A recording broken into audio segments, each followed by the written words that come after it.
Hi, and welcome to the Your Story Studios podcast, a podcast where we talk about all things content creation. And today on the show, I'm joined by Ben, and today we are talking about your camera gear. Ben, tell me about your camera gear. So where do I even begin? The camera that I'm using is on the shelf behind me. It is the Sony FS5 or the PMW FX5 or FS5. It could probably nearly be put in a museum, not museum age, but it's getting there. But it still shoots a great image. I've shot full frame, 4K, 60. We're looking at like Super 35, Super 35, 10-bit at 1080p, 8-bit at 4K. It does do 4K. It does do 4K, but you got a 420 color space. So look, at the end of the day, I've pushed this camera pretty hard, and I shoot a majority of my stuff at 4K. And sure, you'll see banding and like gradation, like skies and stuff like that. But for the most part, I think for what I do for a majority of my work and the stuff that we do for Balloon Tree Productions, it ticks a lot of the boxes for our clients. So, I would love to be shooting on an FX6 or like a FX3, but the FS5 is still a workhorse. And I know that a handful, there's still a lot of people that shoot on the camera because it just kind of works. And they're really cheap now. So if you want to buy multiple bodies secondhand, you could probably get them and have them in a podcast studio or whatever and just kind of set and forget them. They don't have autofocus. Well, they do, but they don't. Their autofocus isn't that good.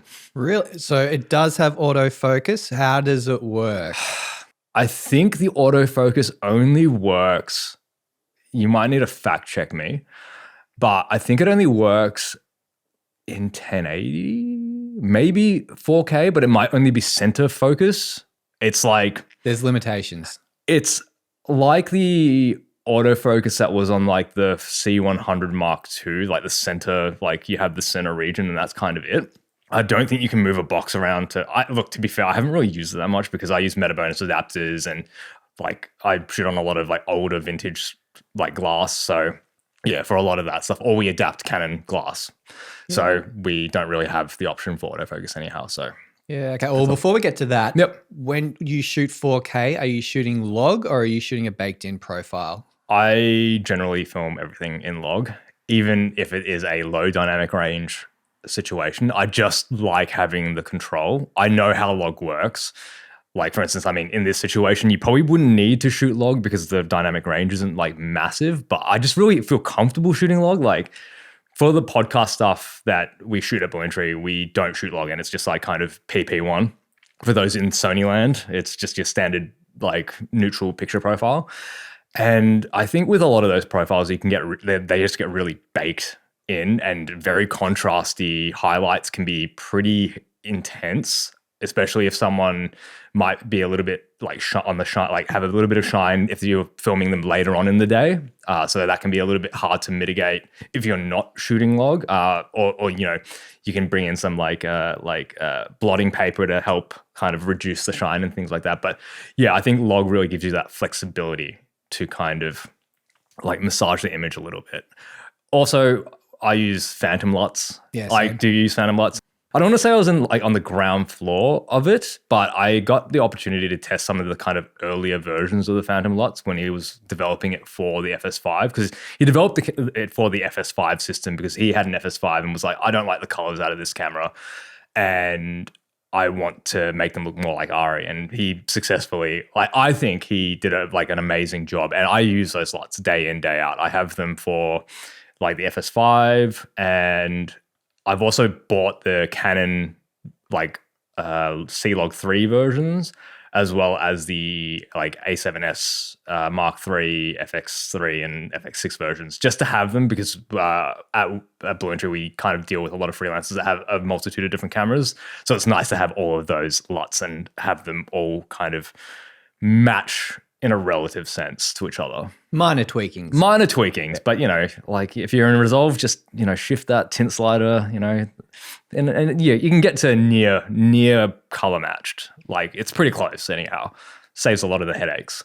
Yeah, well, this podcast is not brought to you by Phantom LUTs, but I do use Phantom LUTs, and we are using the Phantom LUTs right now, being baked into the FX30, into the FX6, and also into the A7S III now, because we can do that now because there was a firmware update. The only camera that we've got in this studio that doesn't do it is the A7R5, because you can't use custom LUTs or straight into the camera. Yeah. So I have to do it in post. So yeah. Yeah. I mean, it's a hard life. It's a hard life. Yeah. But yeah, thanks, Joel, for developing such great LUTs. Thank you very much. You're welcome to come on the show. Shoot log, like basically all the time. Always, everything that's not involving a lot of motion will be at like 4K, and then everything that's like handheld type stuff will be at 1080-50. Yeah, okay. It's kind of like the way that we have approached a lot of our training films, because sometimes we don't. Well, a lot of the content that we film for our clients, because sometimes having that 50 frames allows you to kind of get a moment and kind of just stretch it out a little bit. Now we've got AI, so we don't need it. I don't know how comfortable I feel about using AI like stretching tools, like what's in Premiere and things like that.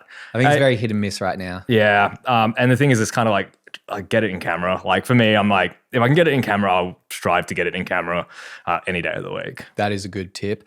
Coming back to what we were talking about before with the lenses and adapters, talk me through that. So on my personal camera, I'm using, I think, a much older version of the Metabones adapter. I think it's like the Mark IV or something like that. And then I use a kind of multitude of different EF mounted lenses. So on the camera behind me at the moment is like the 24-70 Sigma. I don't even think they make this lens anymore. Like I picked it up like at the very start of my career.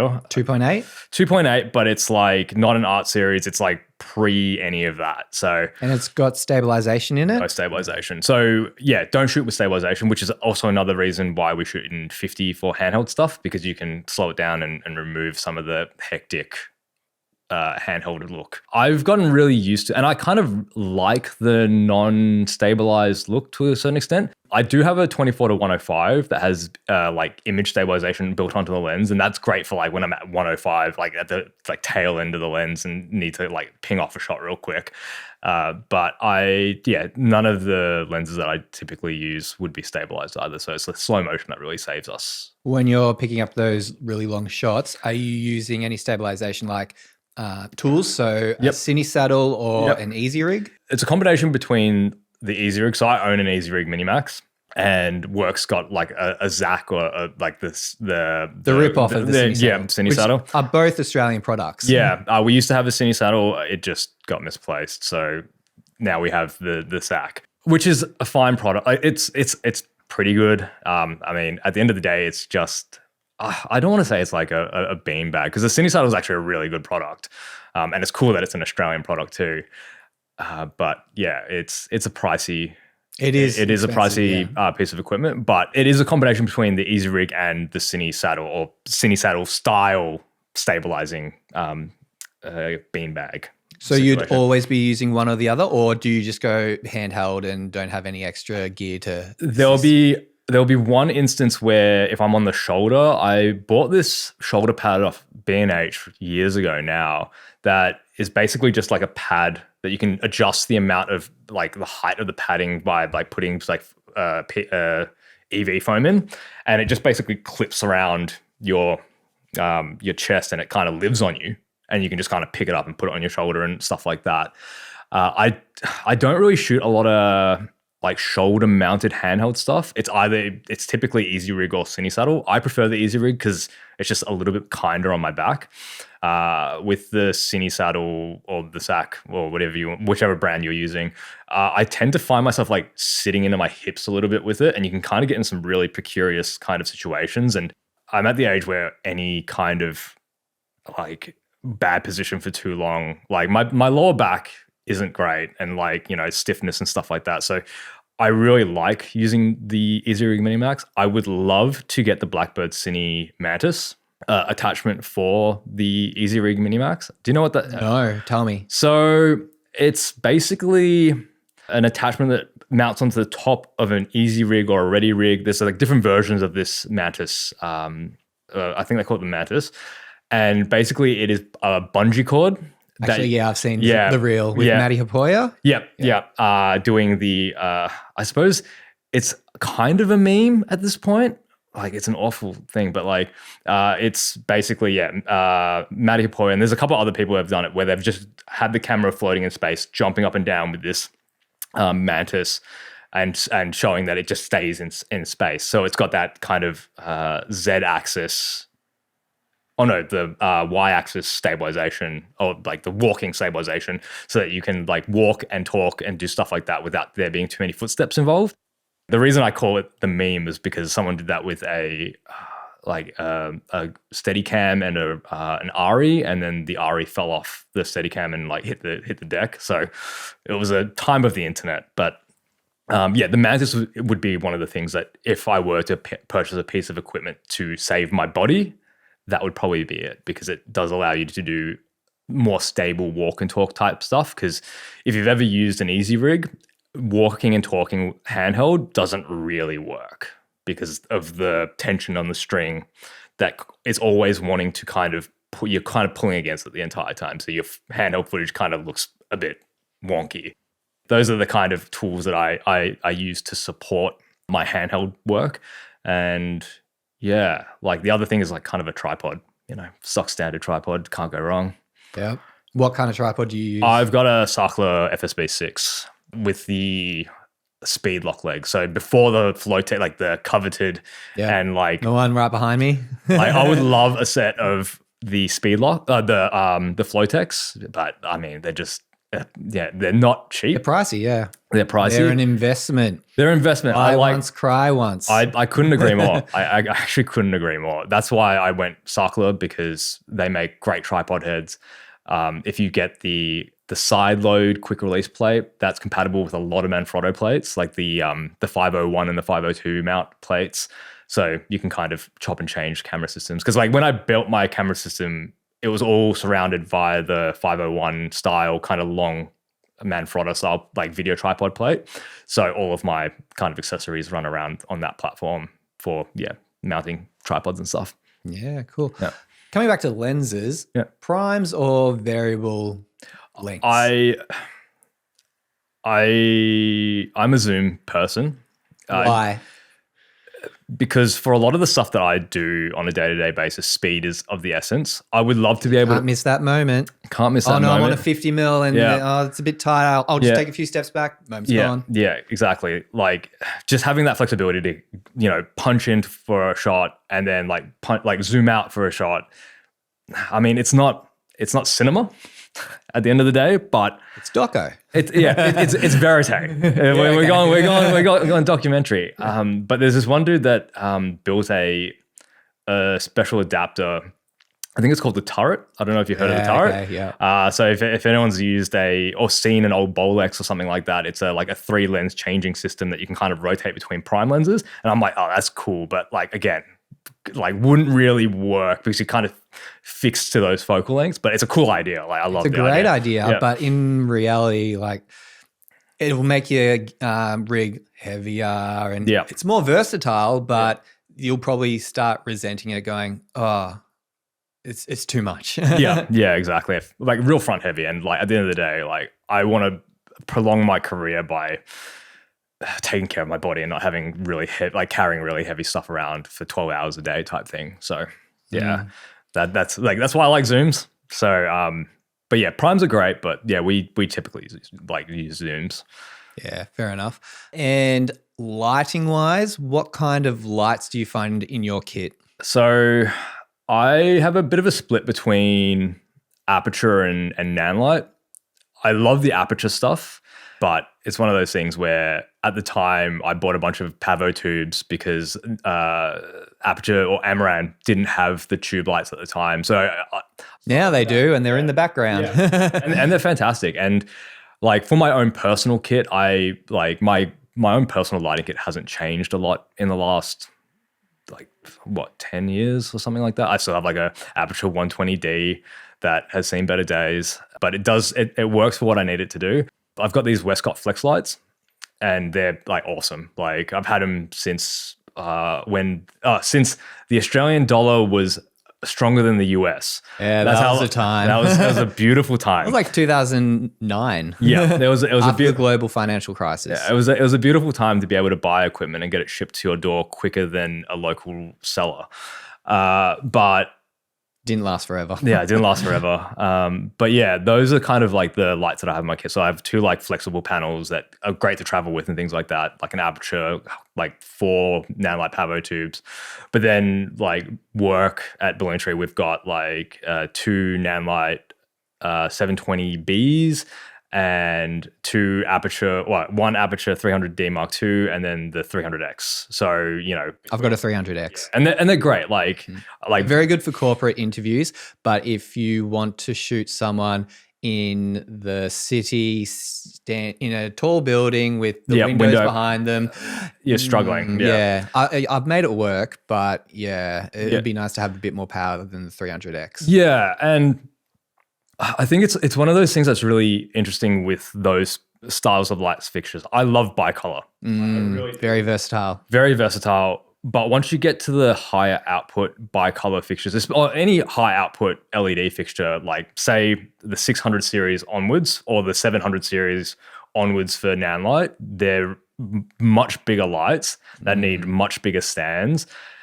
I mean, the output's great, but it's kind of like, do I want to carry a C? Like, is a C stand the right stand for this job that I need to run around a city for, or a combo stand or something like that? So it's finding the right tool for the job. And like when we travel for like away jobs, we travel with the Aputure lights. They're just smaller. And the cases, I feel like they feel a little bit more rigid. Like I've literally checked in a Aputure 300D Mark II case, like just zipped up in its box, like zip tie the zip so they don't fly open during transit, and then just chuck it in the check luggage. Survives. Those cases are literally like, I don't want to say indestructible, but they're very durable.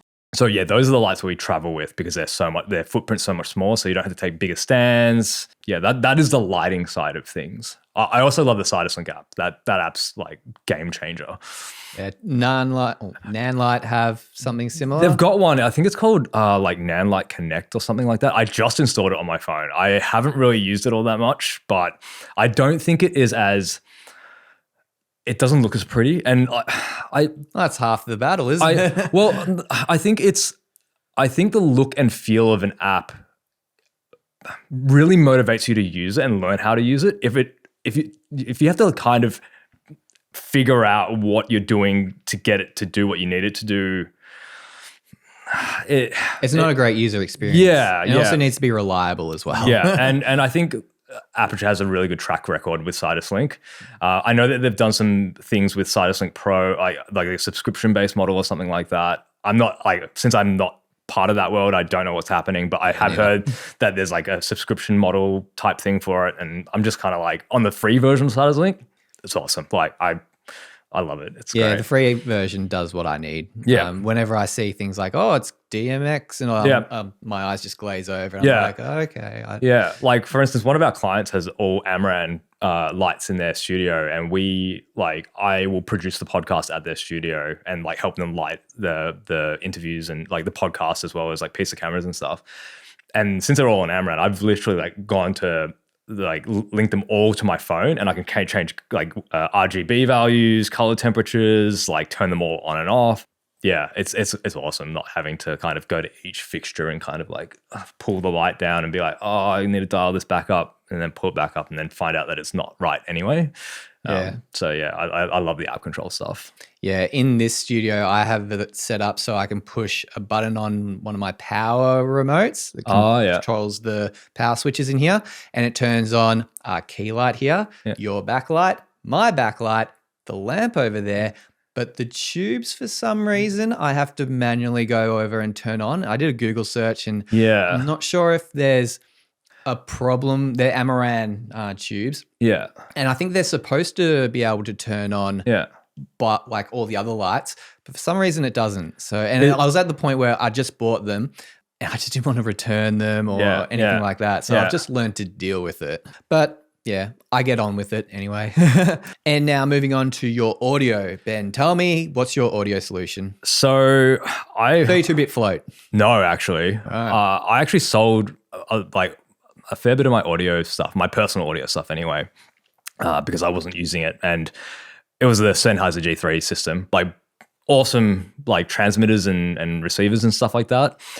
Just I didn't like dealing with RF frequencies. At work, we've got the Rode Wireless Go 2s, and for what we tend to record audio on, they're like great.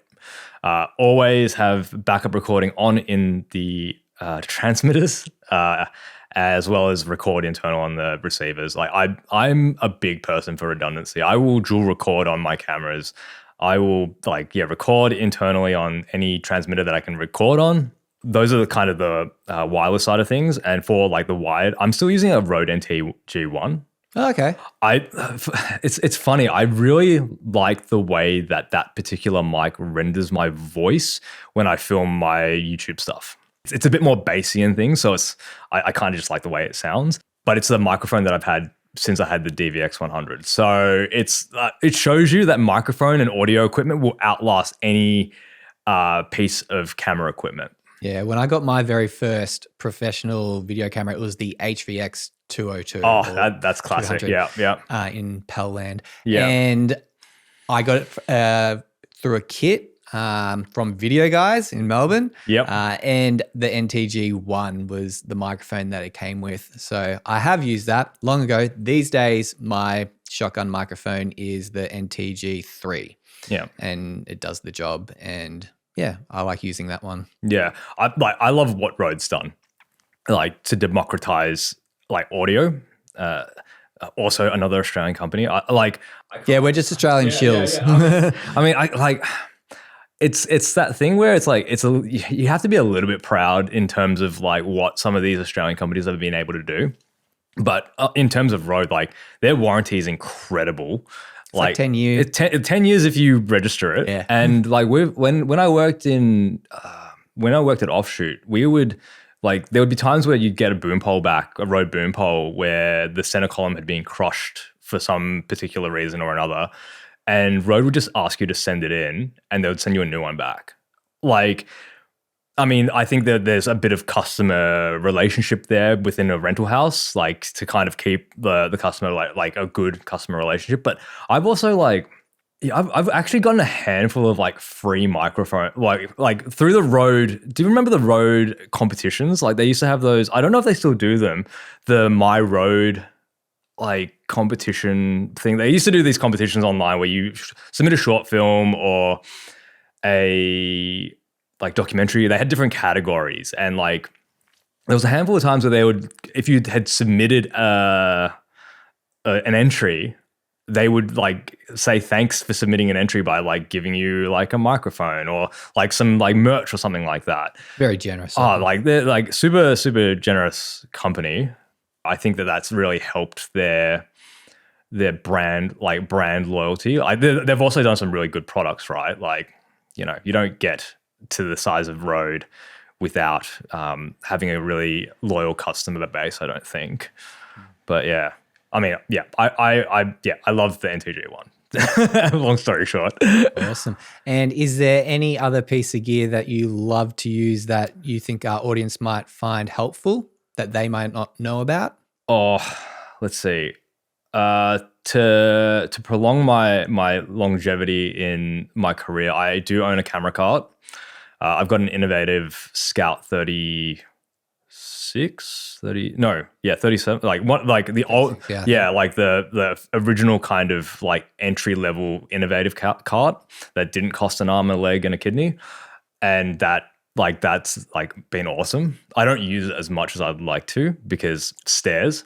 Yes. I've definitely pulled up with the innovative cart to a location and it's 6 flights, not 6 flights, but 2 flights of stairs, and they're and I'm like, is there a lift? And they're like, no. And I'm like, oh, that's kind of a bummer. So yeah, that's probably the only other piece of gear that I can kind of think of at the moment. Well, talk me through the cart because that's something I'm really interested in. Because I'm looking at getting an Adicam cart. Yep. Because right now I've just got this little Bunnings cart that I got. Yep. Bunnings is a hardware store in Australia. So kind of like your Lowe's or your yeah, if you're in America. Yep. But and it does the job, but then like I would do want something a little bit more professional, a little bit more sturdy. And I also like having the idea of having a workspace as well. So I go into a lot of corporate offices, and it'd be good to have a top shelf where I can put my laptop, transfer files and that kind of stuff. So yeah, I've been looking at Adicam. Yeah. I was looking at KL's website today. So KL is a video production store in Australia, and they've got a sale on right now. And I look at the sale prices, and it's $2,000 off. Well, what's the normal price? Oh, $7,000. Okay, so it's $5,000. Yeah. They're quite expensive. They are. What are your thoughts on that? Look, innovative carts have I suppose they have this kind of premiumness to it. Like, and in Australia, we get hit by the nice film tax. It's not a real thing. It's just that everything in Australia is quite a bit more expensive than our overseas counterparts, especially in like North America and things like that. But in my opinion, unless you're like working on like really big film sets and doing a lot of travel, innovative carts are probably like they're quite a bit expensive. I love my innovative cart. I don't use it to its full potential. So it's one of those things where, if you're just getting started and looking for a cart, I would probably look at Adicam. Small Rig's coming out with a camera cart. And there's a few other like manufacturers that are coming out of a cart. If you're handy though, you could probably try and build your own cart. I thought about that, but then I was like, yeah. I've seen some pretty cool makeshift carts that are pretty nice. Like, to be fair, I've got a Gorilla beach cart that I use for probably 85% of the jobs that I'm on. I mean, it's seen better days, but it's a gear haul and gets from A to B. I looked online and I found these beach carts that had a split level. So there was like a top shelf and a bottom shelf. I'm like, oh man, that'd be kind of cool. Like have one shelf for stands and then one shelf for everything else. But it was like $400. I'm like, I can't really justify that from America. But there's options for carts. But I think if you're looking for one that's got like a standing top shelf, like Adicam, probably Small Rig when they kind of launched their one, would probably be the way to go. Like I haven't had any experience with Adicam or any of these other kind of brands. I can only really speak for the innovative cart that I've got. But it's an absolute lifesaver. I have literally like put like all of the lights, cameras, tripods, light stands to the point where I can't really see over the cart, which is probably not the safest thing to be doing, but like sometimes the job requires it. But yeah, it's one of those things that I think it's good to have once you start getting a little bit more equipment. Yeah, and with the shoots that I go on, there's a lot of equipment. I remember when I first started doing this video production thing, that I would be basically like my own pack mule. I'd be putting bags on and carrying tripods and all that kind of stuff, walking in and looking back on it, I was just starting out, but it doesn't look very professional. And then there were times where I'd have to do multiple trips back to the car, whereas today, my solution is the Bunnings trolley, which I can have in the back seat, pull out, pull it up nice and quick, start stacking stuff up. I put bungee cords around it to kind of give it a bit of stability because going over uneven terrain, things will fall off. And even sometimes with the bungee cords on, things can get a little bit hairy, unfortunately. So that's why I'm thinking a cart would be a really good solution. Yeah, I think, like getting a cart, especially if you don't have a van. I have a van, so my cart just stays built. Like I could have probably gone for a Magliner or something like that, but when I bought the cart, I had a station wagon, so needed something that would pack down light. But yeah, I've got a Volkswagen Caddy, and I got it so I could put a cart in the back. I just haven't pulled the trigger and gotten the right one yet. Yeah, it's a big investment. Like even with some of the newer ones, it's a lot of money. Like especially if it's like you can't test it beforehand or something like that. It's like well, that's my biggest concern because I want it to be a good experience. I want to be able to get all the equipment that I have safely from my van to the shoot and then back again. And I also don't want to be fighting with the wheels and all that. if I spend like 5,000 Australian dollar dues on a trolley and then I'm constantly having a bad user experience with the wheels and all that, I'll be like, oh my goodness, like what a waste of money. So that's probably one of my biggest hesitations. Getting hands-on with it, like if you can get into your KL or something like that, I think that's kind of your best. I think they have some in the showroom. I think like take them for a test drive. Just take them for at least a little bit of a swivel around type thing. That's probably the only other piece of equipment that I kind of use on a regular enough basis that I can kind of think of in terms of camera gear. I mean, standard teleprompter and stuff. We got the Promptit, and that's like it's a very lo-fi teleprompter, but it does the job. It's just like kind of a piece of plastic where you kind of lay your iPad on and then beam splitter the glass and then you drape the kind of black sheet over it, so it cuts all the lens flare and stuff, and that works for like a majority of works for all the jobs that we do, and for some of my YouTube stuff as well when I need a script to read off. Okay, great. I have the Parrot prompter. Oh, yep. And that lives in my backpack and just goes to every shoot that I have because sometimes I'll get to a shoot and the client hasn't mentioned there's a script and there's a script. And then they've got it written out on a piece, they've printed it out or they've got it on their phone and they're like, oh, can we just hold it up under the tripod or whatever? I'm like, no. And I'll pull out the teleprompter and put that on and I'll get them to email the script to my email account, copy it into the app, put it on, and then all of a sudden, who's the savior? The lifesaver now? Yeah, I think having a teleprompter in your kit, especially if you do a lot of corporate stuff, it's essential. It's a lifesaver. Rather than holding a piece of paper to the side or above where the eye line might not necessarily be correct.